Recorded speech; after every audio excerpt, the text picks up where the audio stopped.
বিশ্বাস করেন, ওয়াল্লাহি আল্লাহর কসম করে বলছি, বিশ্বাস করেন, আপনার ইন্তেকালের পরে 40 দিন সময় লাগবে না এদের আপনাকে ভুলে যেতে। ওয়াল্লাহি আল্লাহর কসম করে বলছি, এই মানুষগুলোর কেউই আপনার প্রকৃত অর্থে আপন নন।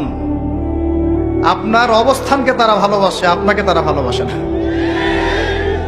আপনাকে শুধু আপনার রব আল্লাহ ভালোবাসেন।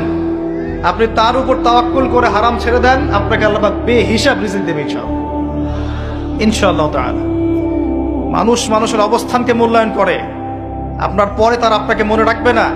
আপনি আমি যদি আজকে পৃথিবীতে নাও থাকতাম, আজকে যদি আমরা পৃথিবীতে নাও থাকতাম, পৃথিবীর ঘূর্ণন কমে যেত না।